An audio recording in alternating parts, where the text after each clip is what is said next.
Howdy everybody. Today we're here to review another video from our buddy, the Fat Electrician. Today we're going to be reviewing his video on the F-22 Raptor. Now before we check out this video, let me tell you what I know about the Raptor. I know that it's a vertical takeoff fighter jet. I know that it is, I believe, I'm going to say 99.9% sure that it is currently the baddest aircraft on the planet. Let's don't talk about Area 51 and what's going on out there. Let's just talk about what's in the skies right now.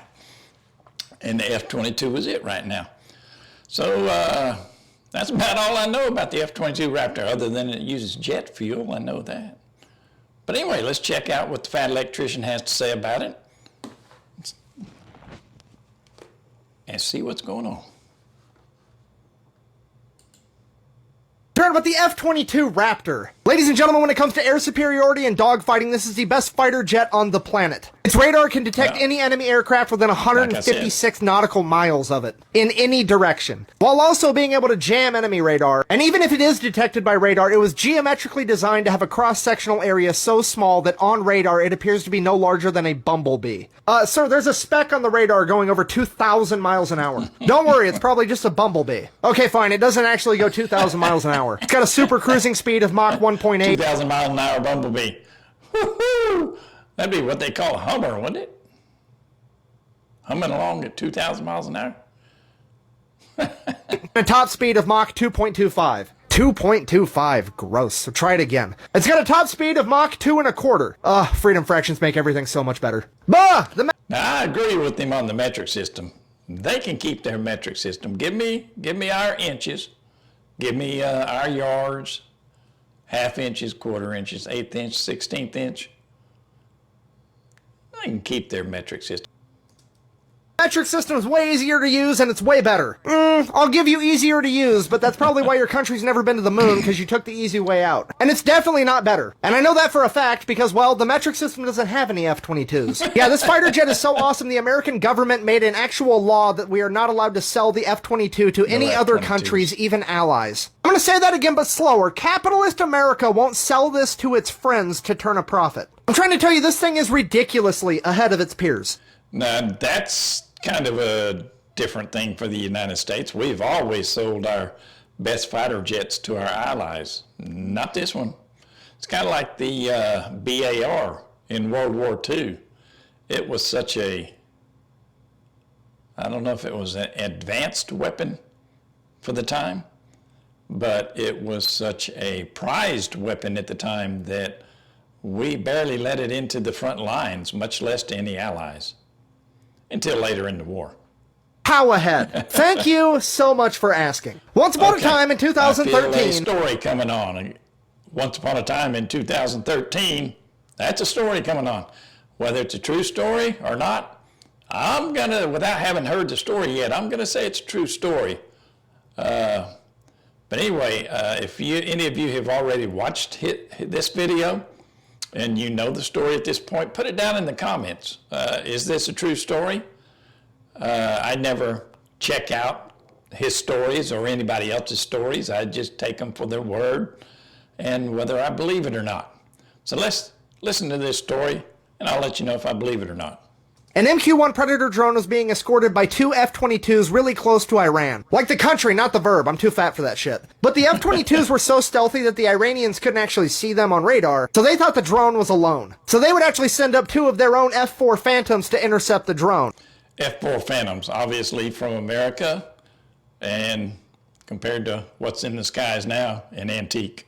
And while attempting to do that, the two F-22 pilots would pull up behind them completely unnoticed. So then one of the pilots would fly underneath the F-4 Phantom and visually look at what he had for weaponry. Being thoroughly unimpressed, he would then fucking power slide like it was— You imagine that? Flying along, F-4 flying along, F-22 coming up under you, looking around. You don't even know he's there. Was Mario Kart and go from underneath him to directly on his left-hand side, subsequently scaring the holy shit out of the Iranian pilot. And then while making direct eye contact, he would radio the Iranian pilot and said, quote, "You should go home now."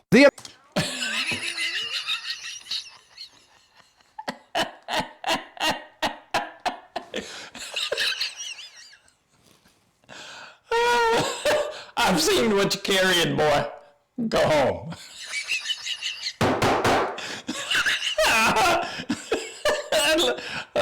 I'm tending to believe the story, but let's listen to the rest of it.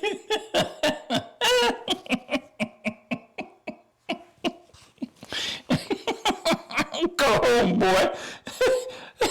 I know what you're packing. Go home.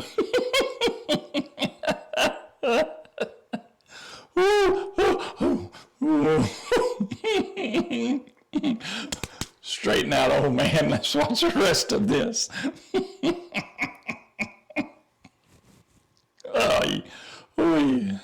Here we go.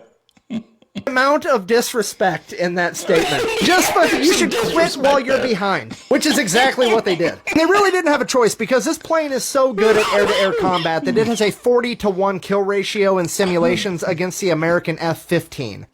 40-to-1 kill ratio against the F-15? 40-to-1? The F-15 is no slouch.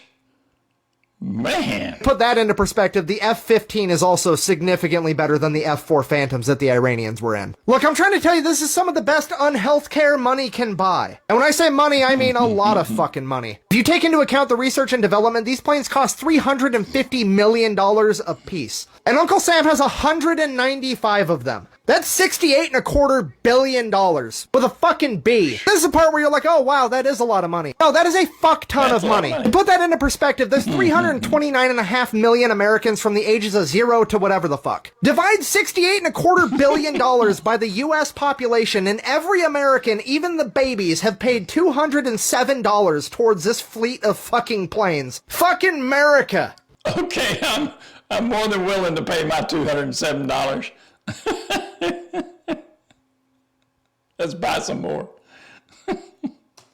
I guess. Merch store and other links are available at thefatelectrician.com. Quack bang out.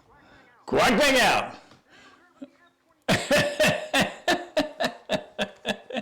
This guy just, oh man, he makes me want to roll on the floor every time I listen to old Fat Electrician. I don't really have anything to add to that. I enjoyed the crap out of watching it. But every one of his videos I watch, I do enjoy. There's several that I'm hanging on to that I've not watched yet because I want to do reaction videos on them. One of them is the unsinkable ship. There's others. None come to mind right now because I'm old. But when I get to them, I'll get to them. I'll be starting a little mini-series here shortly. Everybody knows, or most of you know, about the moving of the battleship Texas to dry dock down in Galveston. There's people coming in from far away, from out of state, from out of the country in a few cases, to see this event because it will be a once-in-a-lifetime historic event.